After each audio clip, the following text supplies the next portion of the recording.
São 7h33. A gente está no mês de prevenção dos acidentes de trânsito, Maio Amarelo. E para falar sobre segurança e novas tecnologias de monitoramento do trânsito, o convidado do TNews hoje é o especialista em mobilidade, Guilherme Araújo. Ele que é diretor-presidente de uma empresa curitibana bastante conhecida chamada Velces. Bom dia, seja bem-vindo. Bom dia a todos que nos acompanham. Eu falei certo, é Velces que fala mesmo? É isso mesmo. Ah, então tá. A Velces é paranaense, fabrica soluções para mobilidade, já tem uma atuação bem ampla, estava olhando aqui que está em mais de 290 cidades brasileiras e é responsável pelos radares de trânsito de cidades como Curitiba, capitais como Salvador e Aracaju. Eu quero que você comece contando qual é a história dessa empresa e dessa expansão da área de atuação com essas soluções de mobilidade. Pois não. A gente começou a empresa com foco em tecnologia para trânsito, em incorporar coisas que a gente já via fora do Brasil para o mercado nacional e a um custo acessível, com tecnologia nacional. Então a gente desenvolveu, a gente até hoje desenvolve, fabrica e opera nossos produtos com tecnologia 100% nacional. Vocês é que desenvolvem essas tecnologias, né? Isso mesmo, a gente tem um grupo de engenheiros, eu trabalho aqui em Curitiba desenvolvendo isso. Qual que é o peso disso, da pesquisa dentro da empresa? Porque eu estava vendo, inclusive, que há um percentual enorme, acho que quase 30% de novas tecnologias desenvolvidas hoje no Brasil, que são patenteadas, né? E que têm essas patentes depois usadas para desenvolvimento em outros lugares e outras empresas.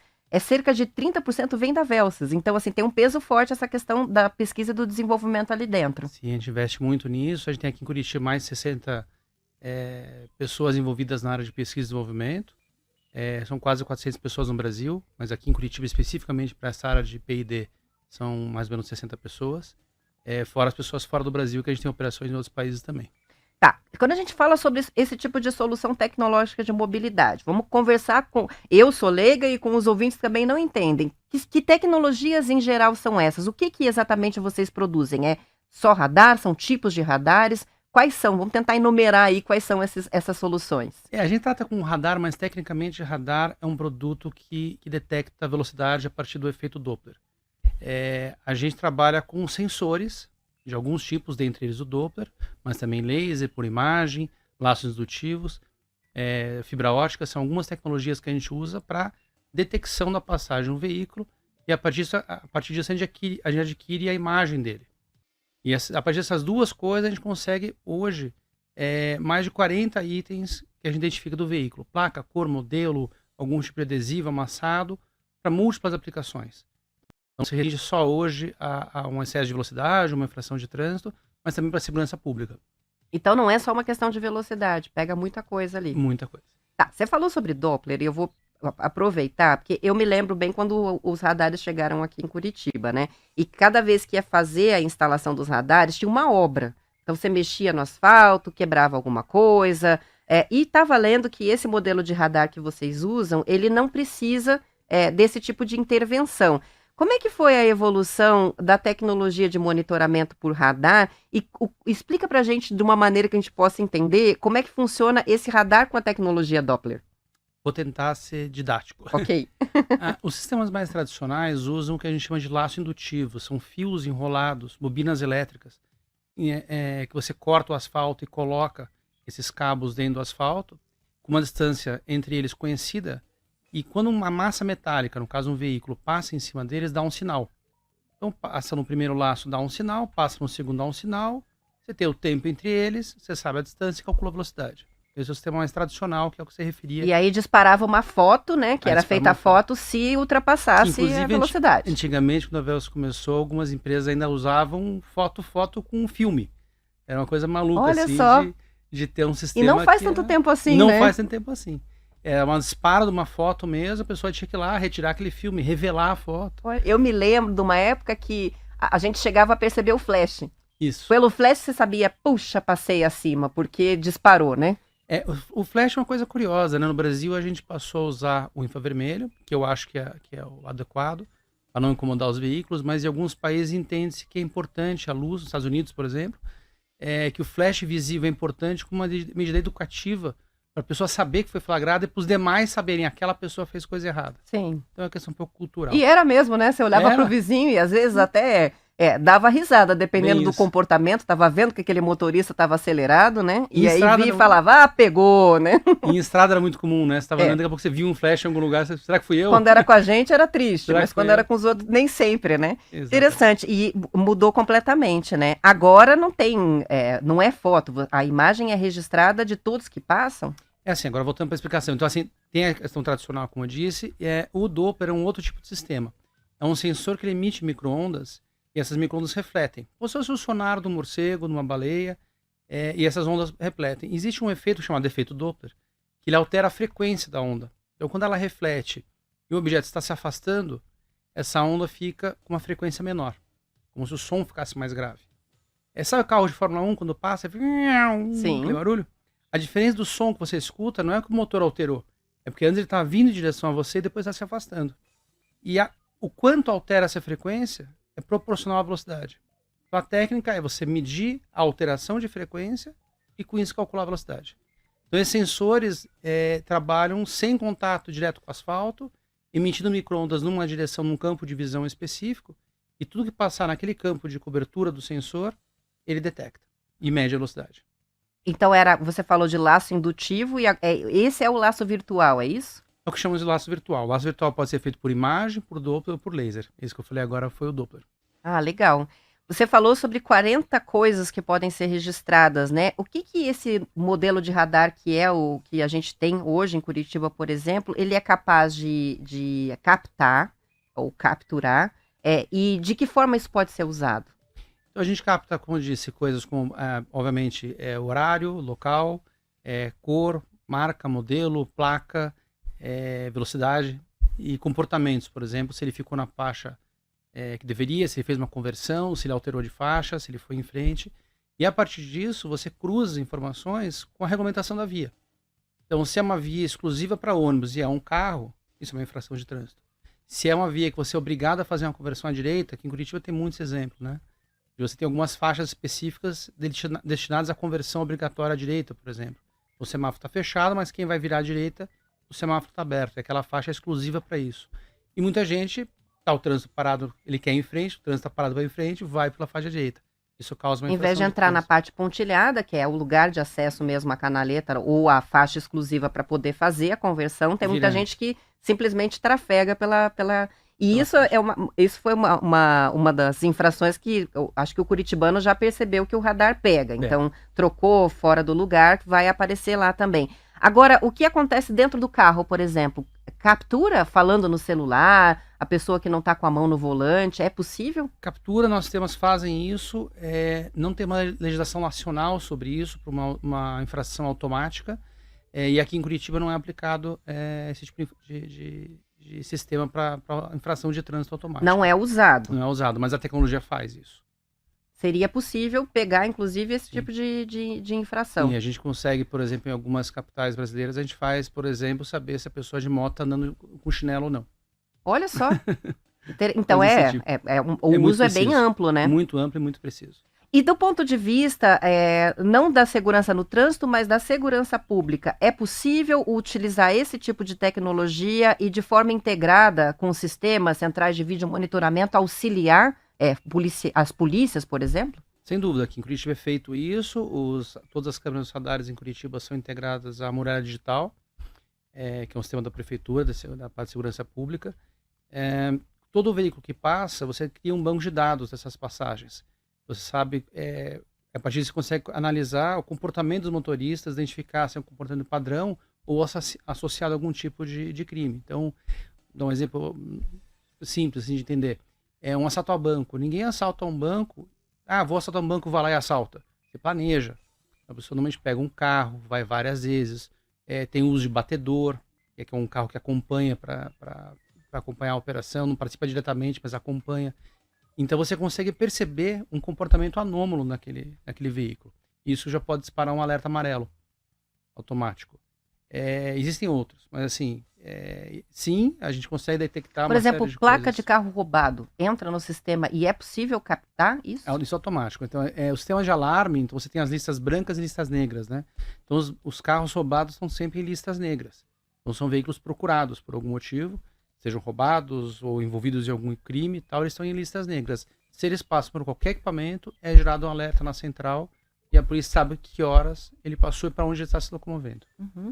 Do teu ponto de vista, que é o ponto de vista da empresa de monitoramento, esse uso tem sido possível dar algum resultado na cidade? Muito possível. Ajuda mesmo a polícia? Ajuda. Nós temos um produto que é o Falcon VS, roda em algumas cidades brasileiras, que é justamente com esse enfoque de segurança pública.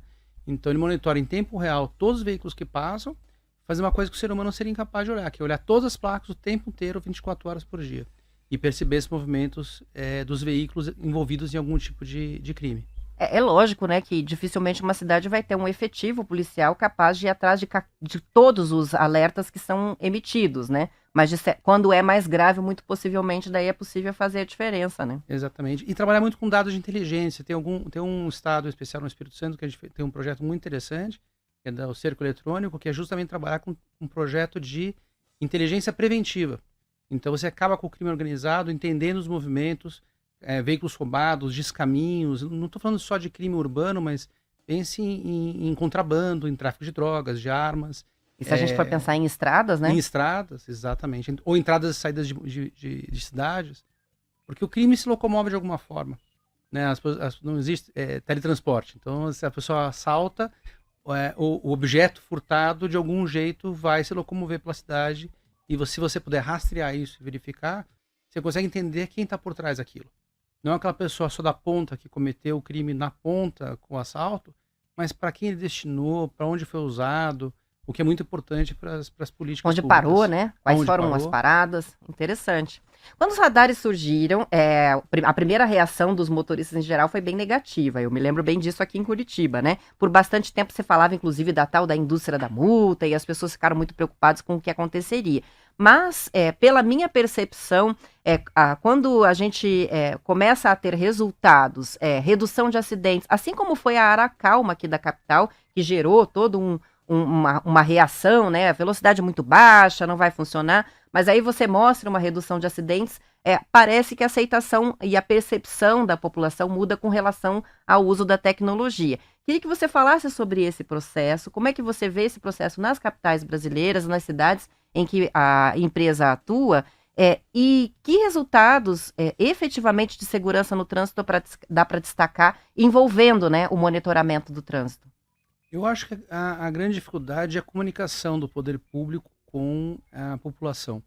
É conseguir entender o porquê daquelas políticas. Então, a gente tem alguns exemplos, muitos estudos no mundo apontam para um número que coincide para 10% de uma redução da velocidade média de uma via, impacta em 40% na redução dos acidentes graves e fatais. Então, esse é um número identificado em vários estudos no mundo inteiro. Não foi diferente de Curitiba. Quando a prefeitura decidiu várias vias baixar de 60 para 50 km por hora. Aliás, a recomendação da OMS é que todas as áreas urbanas do mundo fossem com limite máximo de 50 km por hora.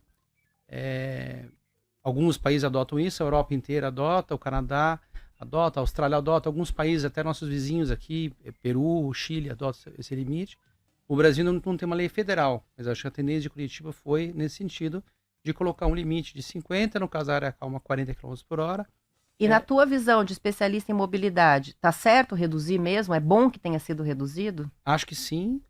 O que eu acho que facilitaria muito, eu acho que causa muito essa questão da indústria da multa, como você falou, das pessoas ficarem um pouco revoltadas com o radar Arapuca, escondidos. Eu sou defensor que você não deve sinalizar radar. O que deve ser feito é ao contrário, é uma sinalização muito clara para a pessoa saber qual a velocidade da via.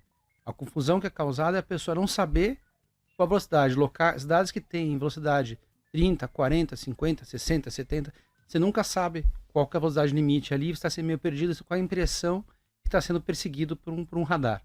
Eu acho que a partir do momento que você tem uma política pública de uniformização de velocidade, é 50 e ponto. As exceções eu vou sinalizar. Você para até de ter placa. Você passear pela Porque o Europa. motorista faz mesmo, de parar e reduzir só na hora que vê o radar e depois retomar a velocidade, pela experiência de anos aí? É isso, e tem dados que comprovam isso. Teve um estudo interessante, alguns pesquisadores da USP fizeram um estudo do setor de estatística da faculdade da USP e compararam o índice de acidentes nos radares de São Paulo. Na época eram 900 radares em São Paulo.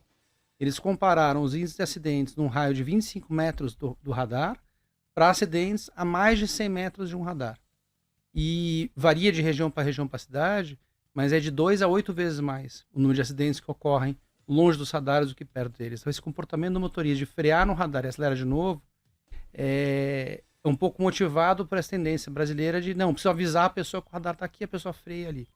A gente é um pouco contrário a isso, pelo contrário, a gente vem trabalhando com as entidades governamentais para expandir o Brasil alguns sistemas que existem lá fora, de, por exemplo, controle de velocidade média. Isso é muito interessante. Então, assim... Foi assunto, inclusive, né, de uma reunião, a gente sediou aqui em Curitiba uma reunião da Polícia Rodoviária Federal, uma reunião nacional, né, em que o debate era justamente esse. Como melhorar e modernizar esse sistema de fiscalização do trânsito, aí com foco mais em estradas, em rodovias, né, para que não seja a monitorada a velocidade só naquele ponto do radar, e sim em todo o trecho.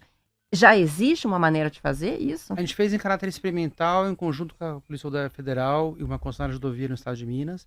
Nós fizemos uma demonstração do sistema, a gente tem um sistema pronto para isso. Não tem legislação para isso ainda, né? A velocidade máxima no Brasil é considerada pontual. A velocidade máxima naquele ponto específico, não no segmento de via.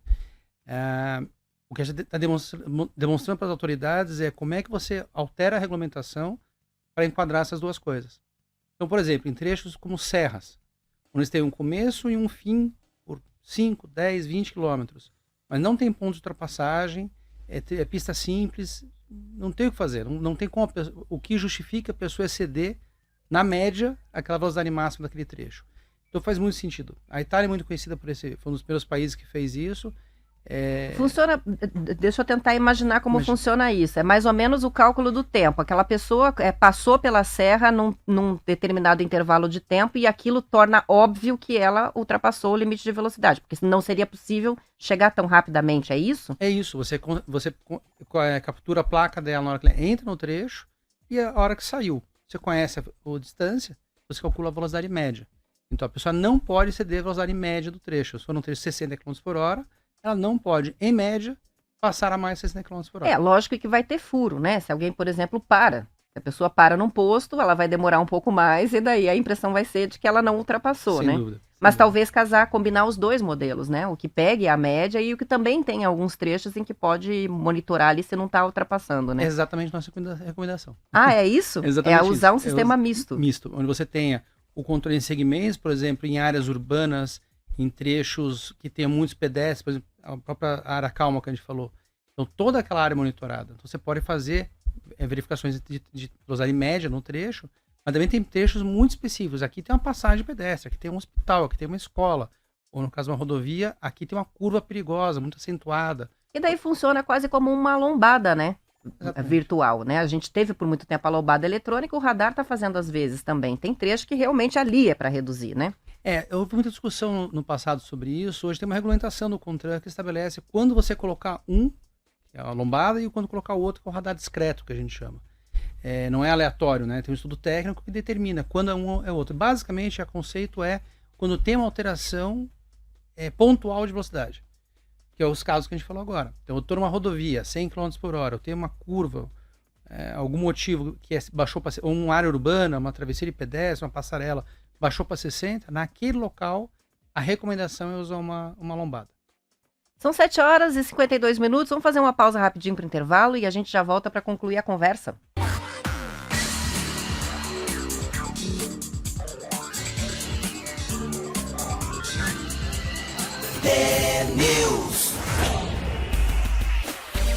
São 7h54. Eu estou conversando com o especialista em mobilidade e trânsito, Guilherme Araújo, ele que é o diretor-presidente da Velces, empresa de monitoramento eletrônico do trânsito. Quero falar um pouquinho sobre o teste do pedágio Free Flow que a gente tem aqui no Paraná, mas antes eu vou colocar duas questões aqui dos ouvintes que estão com curiosidades a respeito aí do monitoramento. O João escreveu para a gente. Ele quer saber o seguinte: se os aparelhos ou o sistema é capaz de armazenar a lista negra de carros ou com infrações ou com notificações de boletim de ocorrência de crimes e enviar essa mensagem, essa informação imediatamente assim que o veículo passa por um radar. Se tem essa precisão e se fica registrada essa lista e a informação vai direto para a central? Existem os dois casos dos nossos clientes no Brasil, João. Alguns clientes exigem que esse dado fique no local, que a gente chama de tecnologia na borda, e você tem essa consulta em tempo real no local onde está o equipamento. Essa lista é um banco de dados criptografado para segurança, e ele identifica no próprio equipamento e ele mesmo dispara o alerta para a central. Existe também essa verificação feita em locais que a verificação é feita na central. Então toda a placa é lida, esse dado é exportado uma central e a verificação de se está numa lista negra ou branca é na central. Só para explicar, a lista branca é quando é ao contrário, é alguém que está autorizado. Então, por exemplo, na época do Carnaval de Salvador, a gente usa muito, só os moradores podem acessar certas áreas da cidade. Então, ali, ao contrário, a lista branca está tudo ok. Então, você verifica que a placa está na lista branca. E não ficar notificando e multando quem não deveria ser, né? Exatamente. A pergunta do Emílio, na verdade, não é bem uma pergunta, ele está fazendo uma colocação para você comentar. O Emílio mandou até fotos dizendo, nas estradas, inclusive, é muito confusa a sinalização das velocidades. Ele mostra aqui uma foto, ele falou num raio de 500 metros, sem travessia, sem nada, tem placa de 60 e tem placa de 80. Realmente esse é um ponto de atenção que você colocou. Há uma dificuldade com relação a isso. Você falou sobre não sinalizar radares. Mas a velocidade tem que estar clara, né? Da via. É a coisa mais importante. Eu sou defensor que as velocidades deviam ser padronizadas. Eu acho que a grande referência é a Europa. A Europa é muito claro. Você tem 3 velocidades. 50 km por hora nas áreas urbanas, 90 km por hora nas vias arteriais e rodovias secundárias e 130 km por hora nas rodovias principais. São 3 velocidades. Você sempre vai estar sabendo qual que é o limite onde você está. A gente tem até uma diferença de velocidade máxima em rodovias quando entra na divisa entre estados, né? A máxima aqui é 110, em Santa Catarina é 100, então também tem isso, né? Os estados têm diferenças do seu padrão de velocidades, né? Eu acho que é um pouco de, assim, uma reflexão para o poder público, porque assim, quem compete pelo Código de Trânsito Brasileiro, compete a autoridade de trânsito com jurisdição sobre a via, sobre aquela via específica, definir a velocidade máxima da via, não é um critério técnico de projeto.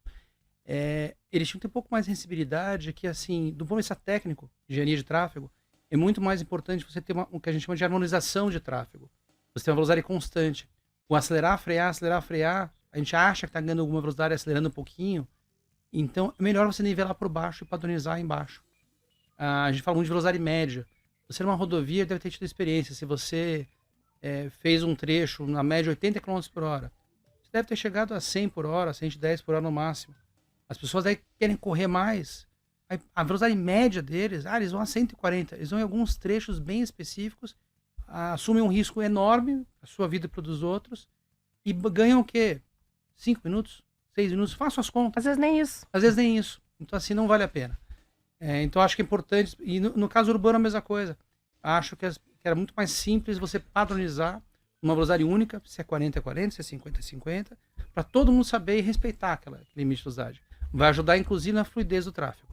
Com certeza. A gente só tem um minutinho, mas para não deixar sem comentar aqui a questão do pedágio free flow. A gente está com esse sistema de livre passagem em rodovias em teste na BR-277 no Paraná. O que no que consiste esse teste? O pedágio free flow é um sistema que você não tem nenhum tipo de cancela ou segregação. As pessoas simplesmente passam pelo ponto de coleta de informações, são identificados e vem uma cobrança automática para eles. Em resumo, esse é um sistema chamado free flow, que é fluxo livre, tradução literal. Reduz fila, parada e tal. Reduz fila, parada, e você consegue, a partir dele, ter pedágios mais justos e mais baratos. Porque uma praça de pedágio é uma operação cara, em termos de logística, até questão ambiental, de matar muitas vezes trechos para poder implantar um pedágio. É uma tecnologia que eu acho que é a tendência, acho que todos os pedágios do Brasil passarão a ser dessa forma em breve, e nós estamos demonstrando a nossa tecnologia aqui para a concessionária. Para ver se interessa. Para ver se colocamos em prática isso. Isso aí, muito obrigada pela entrevista, ficou faltando uma porção de coisas, mas assim, muito informativo, bem legal entender como funcionam os sistemas e muito obrigada por estar aqui. Obrigado a vocês pelo convite. Guilherme Araújo, especialista em mobilidade, ele que é diretor-presidente da Velces. A entrevista fica disponível no nosso canal no YouTube, T-News no ar. São 8 horas em ponto, hora de encerrar o T-News de hoje. Amanhã às 6:50 eu volto com mais notícias. Boa segunda-feira, até amanhã.